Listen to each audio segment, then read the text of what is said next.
दुनिया की सबसे लंबी माउंटेन रेंज के ठीक इस पॉइंट पर आज से 53 ईयर्स पहले एक प्लेन सीधा माउंटेन से जा टकराया था। हैरत की बात तो यह थी कि प्लेन टकराने के फौरन बाद कहीं गायब हो गया। ये 8,900 किलोमीटर लंबी साउथ अमेरिका की एंडीज माउंटेन रेंज है, जहां 15,000 फीट ऊंचे माउंटेन्स, नाकाबिले बर्दाश्त कोल्ड और खामोशी के अलावा कुछ नहीं मिलता। कई दिनों तक जब एयरक्राफ्ट का ना रैकेज मिला और ना ही कोई डेड बॉडीज, तो अथॉरिटीज के सामने यह बात क्लियर हो गई कि अब कोई पैसेंजर्स नहीं बचा होगा। लिहाजा इन्होंने सर्च ऑपरेशन बंद करने का ऐलान कर दिया। न्यूज़ मीडिया में भी अगले कुछ दिनों तक प्लेन क्रैश की बातें चलती रहीं और उसके बाद सब कुछ आहिस्ता आहिस्ता वापस नॉर्मल होने लगा। लोग अब इस हादसे को भूल ही चुके थे। लेकिन इस हादसे के करीब 2.5 महीनों के बाद अथॉरिटीज को गायब हुए प्लेन की तरफ से एक मैसेज रिसीव हुआ।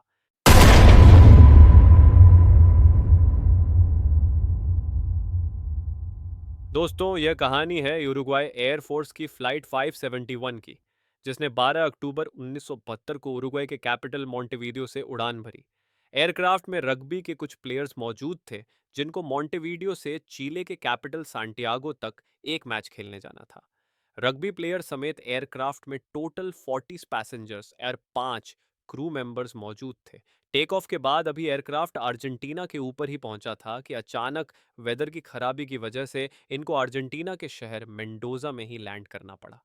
कैप्टन ने यह फैसला इस वजह से किया क्योंकि अर्जेंटीना और चिले के दरमियान दुनिया की सबसे ऊंची एंडीज माउंटेन रेंज दीवार बनकर खड़ी थी।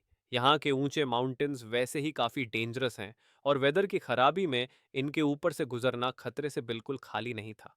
पायलट का प्लान था कि एक रात मेंडोजा में ही गुजारी जाए और फिर अगले दिन वेदर ठीक होने पर एंडीज के माउंटेन्स को पार किया जाए।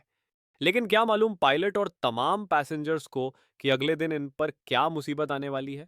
फ्राइडे 13 अक्टूबर को फ्लाइट 501 मेंडोजा सिटी से टेक ऑफ करती है। मैप में देखा जाए तो मेंडोजा और इनकी मंजिल सैंटियागो के बीच सिर्फ एक 180 किलोमीटर का फासला है। लेकिन इन 180 किलोमीटर में सिर्फ एंडीज की 15,000 फीट ऊंची माउंटेन्स हैं। लिहाजा फ्लाइट का प्लान रूट कुछ इस तरह का था कि पहले एयरक्राफ्ट मेंडोजा के साउथ में जाएगा, अपनी हाइट गेन करेगा और फिर प्लांचोन पास के बराबर पहुंचकर एंडेस की तरफ टर्न करके इन डेंजरस माउंटेन्स को क्रॉस करेगा और फिर चीले के शहर क्यूरिको से दोबारा टर्न करके सीधा सांटियागो पर जाकर लैंड करेगा। टेक ऑफ करते ही प्लान के मुताबिक एयरक्राफ्ट साउथ की तरफ रवाना हुआ। एयरक्राफ्ट की हाइट गेन करने के दौरान पायलट ने नोटिस किया कि क्लाउड्स की एक मोटी लेयर ने नीचे का सारा मंजर छुपा दिया है। अब इस कंडीशन में पायलट ने कंट्रोल टावर से राब्ता जोड़ लिया, जो रेडार पर देखकर रेडियो के जरिए पायलट को उसकी लोकेशन बताते हैं। कंट्रोल टावर के अलावा एक और तरीके से भी पायलट अपनी लोकेशन का अंदाजा लगा सकते हैं।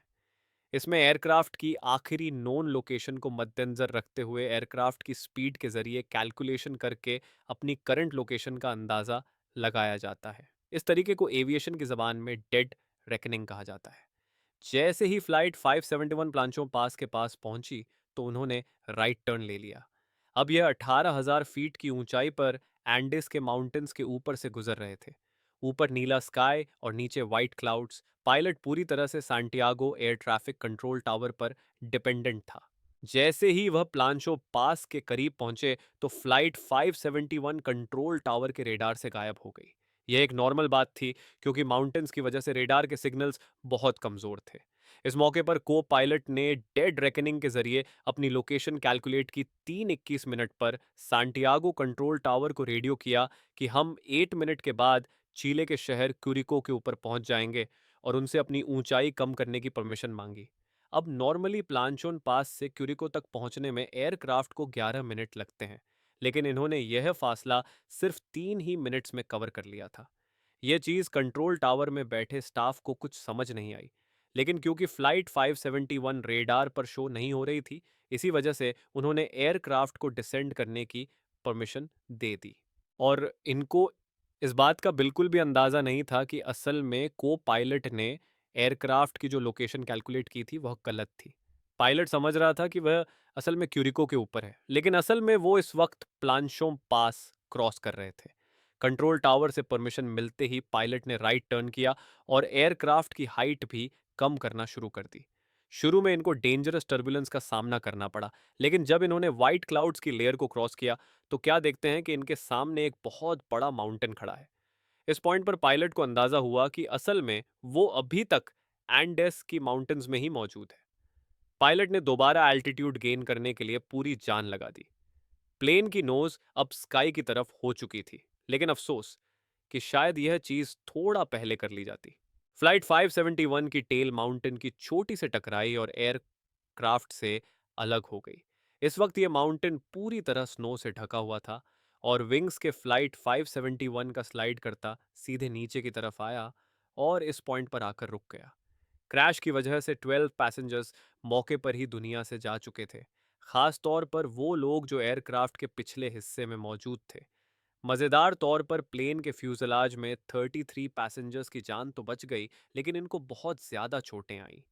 टेल अलग होने की वजह से एयरक्राफ्ट का पिछला हिस्सा खुला हुआ था और उसमें से जबरदस्त कोल्ड अंदर आ रही थी। यह इस वक्त 11,500 फीट की ऊंचाई पर एंडीज की माउंटेन्स में फंस चुके थे, जहां का टेम्परेचर -30 डिग्री सेल्सियस था और बाहर निकलते साथ ही जहां तक इनकी नजर जा रही थी, स्नो से ढके माउंटेन्स ही नजर आ रहे थे।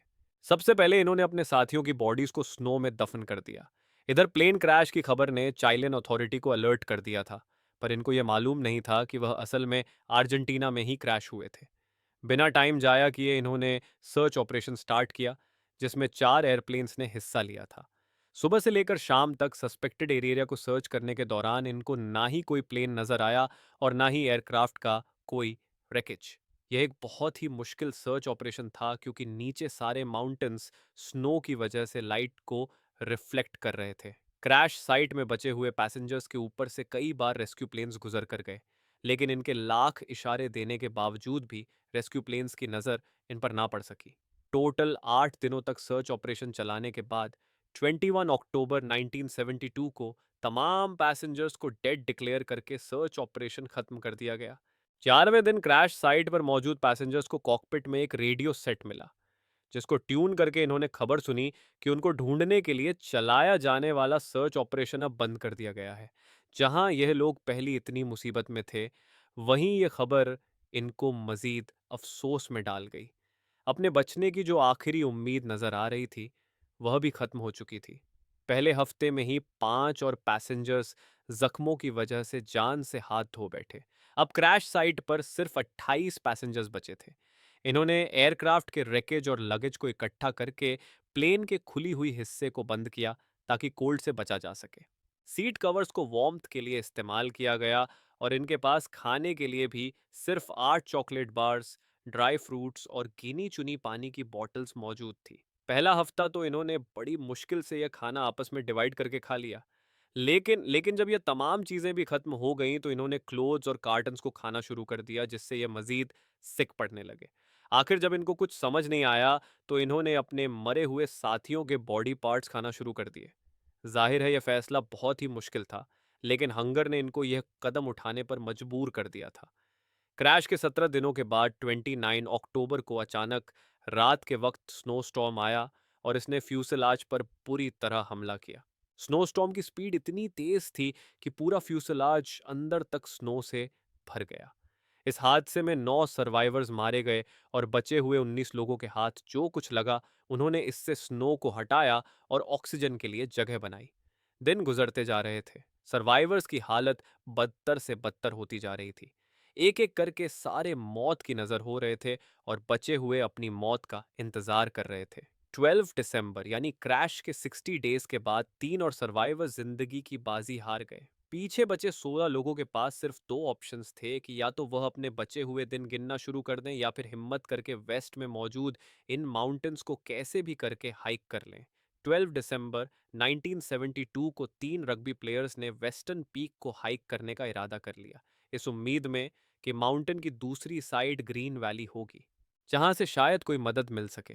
ये एक बहुत ही तकलीफ देने वाली हाइक थी, क्योंकि ना इनके पास प्रोफेशनल गियर्स थे और सबसे बढ़कर टेम्परेचर -30 डिग्री सेल्सियस था। इन्होंने हाथ से बनाई हुई स्लीपिंग बैग्स और एयरक्राफ्ट की सीट से बनाए हुए वार्म क्लोथ्स लपेटे और हाइक पर निकल गए। पूरे 3 दिन तक लगातार हाइक करने के बाद जब वह आखिरकार माउंटेन की चोटी पर पहुंचे, तो क्या देखते हैं कि माउंटेन की दूसरी साइड पर भी ऐसी ही स्नो से ढके माउंटेन्स है। यहाँ भी ना हरियाली थी और ना ही जिंदगी के कोई आसार। फूड की शॉर्टेज की वजह से एक प्लेयर वापस क्रैश साइट पर चला गया और बाकी दो प्लेयर्स मदद की तलाश में माउंटेन की दूसरी साइड पर टाउन हिल चल पड़े।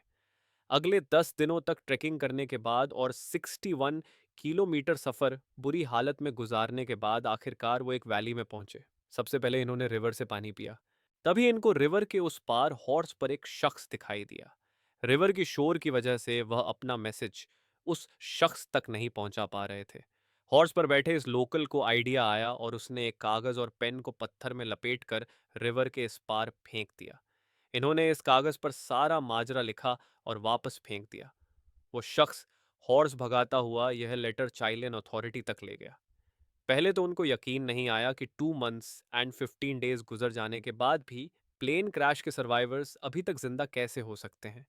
लेकिन अथॉरिटीज ने फौरन से पहले इन दोनों को रेस्क्यू किया और उनकी मरहम पट्टी करने के बाद इनसे तफसील में इंटरव्यू लिया। 20 दिसंबर 1972 को, यानी क्रैश के 72 डेज के बाद, 3 हेलीकॉप्टर्स इन दोनों की निशानदेही पर क्रैश साइट तक पहुंचे। आखिरकार फ्यूसलाज में मौजूद तमाम सर्वाइवर्स को रेस्क्यू कर लिया गया और उनके मरे हुए साथियों को वहीं पर एक बड़ी कब्र खोदकर दफन कर दिया।